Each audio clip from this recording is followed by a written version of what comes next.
জানি মানব ধর্ম নামে নতুন একটা কথা এসছে। আমরা কথায় কথায় বলি মানব ধর্ম মানব ধর্ম। যা বলে মানবের একমাত্র কাজ অপরকে সাহায্য করা। এই বিষয়ে যদি আপনি কিছু বলেন। এটা বলতে গেলে আমাকে অনেক কিছু বলা যায়। আমি আপাতত স্বামী বিবেকানন্দের সাহায্য নেব। স্বামী বিবেকানন্দের সাহায্য নেব। মানব ধর্ম ভালো, অন্তত অধর্মের থেকে তো মানব ধর্ম ভালো, এ বিষয়ে কোনো সন্দেহ নেই। কিন্তু স্বামীজি কি বলছেন? স্বামীজি কি বলছেন একদম পরিষ্কার, যে শরীরগত অভাব পূরণ করে অপরকে সাহায্য করা মহৎ কাজ বটে, কিন্তু অভাব যত অধিক, সাহায্য যত সুদূর প্রসারী, উপকারও তত মহত্তর হয়। আচ্ছা, বিবেকানন্দের কথা। যদি কারোর 1 ঘন্টার কোনো উপকার করা যায় তাহলে তার ভালো হবে, কিন্তু তার যদি 1 বছরের জন্য কোনো অভাব দূর করে দেওয়া যায় তার বেশি ভালো হবে। আর যদি কারো সারা জীবনের জন্য অভাব দূর করে দেওয়া যায় তার সব থেকে ভালো হবে। তাই স্বামী বিবেকানন্দ ওই কথাটা বলেছেন। এবার স্বামী বিবেকানন্দ থেকে একটু 400 বছর পিছিয়ে যাই।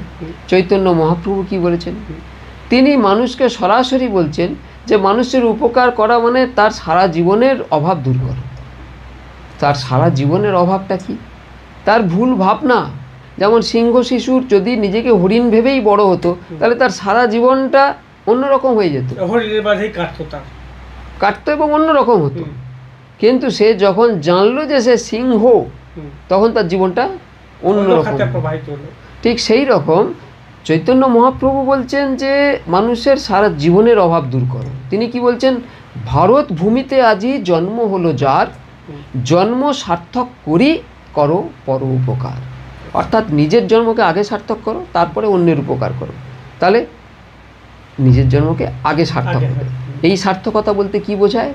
না তুমি যে আগে হরিণ নয় সিংহ এটা তুমি জানো। অপরাধর্মী থেকে নিজেকে আগে পরাধর্মে নিয়ে এসো, তারপর অন্যের উপকার করবে। যখনই তাকে পরাধর্মে নিয়ে আসবে তার উপকার হয়ে যাবে। কিন্তু তুমি যদি নিজেই না আসতে পারো সেটা তো পারবে না। তাহলে জন্ম সার্থক করি করো পর উপকার। এইবার পর উপকারটা কিভাবে করবে? একদম চৈতন্য মহাপ্রভু স্বয়ং সবাইকে পারমিশন দিচ্ছেন। মোর আজ্ঞায় গুরু হইয়া তারও এই দেশ, আমার আদেশে তুমি গুরু হয়ে যাও, দিয়ে এই দেশকে উদ্ধার করো। কি বলে উদ্ধার করবে? যারে দেখো তারে বলো কৃষ্ণ উপদেশ। যাকে দেখবে তাকেই কৃষ্ণের কথা বলবে। এবার কৃষ্ণ মানে কি? কৃষ্ণ মানে যে আমাদের লীলা কৃষ্ণ বলতে যা বুঝি তা নয়। কৃষ্ণ হচ্ছেন সর্বোত্তর ভগবান, ভগবানের ভগবান, যিনি সমস্ত কিছুর নিয়ন্তা, আদি অকৃত্রিম। কৃষ্ণ শব্দের অর্থ থেকে ব্যাপারটা ক্লিয়ার থাকবে। সর্বাকর্ষক, যিনি সব কিছুকে আকর্ষণ করে, তিনি কৃষ্ণ। আচ্ছা, এমন কথা আছে, তবুও মানুষকে এই সত্য জানবার ব্যবস্থা নেই কেন?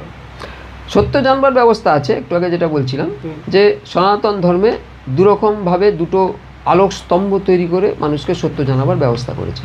আবার সেই গল্পটায় চলে যাই, যে গল্পের যে ড্রাইভার এবং সে গাড়ি চালাতে বেরিয়েছে রাস্তায়, তার সামনে দুটো জিনিস করণীয়। এক, ভালো করে গাড়ি চালিয়ে যাতে না অ্যাক্সিডেন্ট হয় সেটা দেখা। আর 2, রাজার সন্তানকে ভালো করে ঘোরা। তাহলে দুটো আলো স্তম্ভ। এক হচ্ছে পরমাত্মা জ্ঞান, অর্থাৎ রাজার সন্তানকে চেনা, রাজাকে চেনা। 2 হচ্ছে রাস্তায় ভালো করে গাড়ি চালানো, যাতে অন্য কেউ তোমাকে না ধাক্কা দিয়ে দেয়। ঠিক আছে, এটা হচ্ছে বাস্তব জ্ঞান।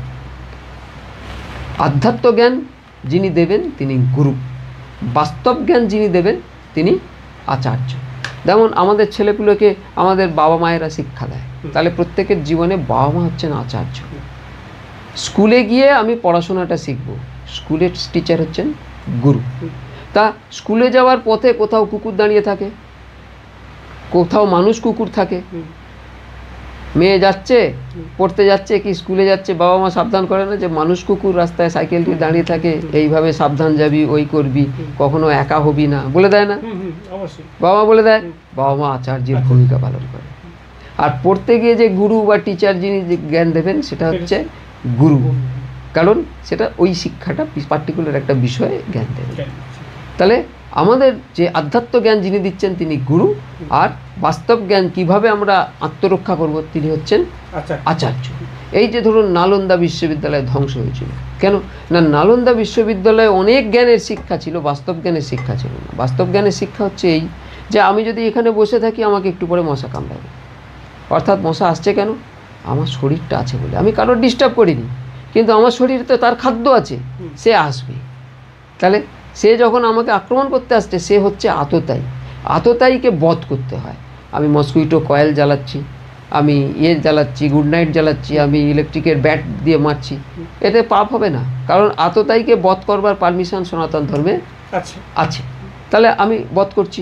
তাহলে যখন আমি এত বড় বিশ্ববিদ্যালয় খুলেছি, যেখানে 10,000 ছাত্র, 1,500 শিক্ষক আছে, এত কোটি টাকার কাজ চলছে, কেন না 10 বছর, 5 বছর, 50 বছর নয়, 100 বছর, 1000 বছর পরে পৃথিবীটা কি করে সুখে থাকবে তার জন্য তারা গবেষণা করছে। সেই গবেষণাতেই তো হতো। তা সেইখানে দাঁড়িয়ে তারা সেই জ্ঞানকে রক্ষার জন্য কিছু করলেন না।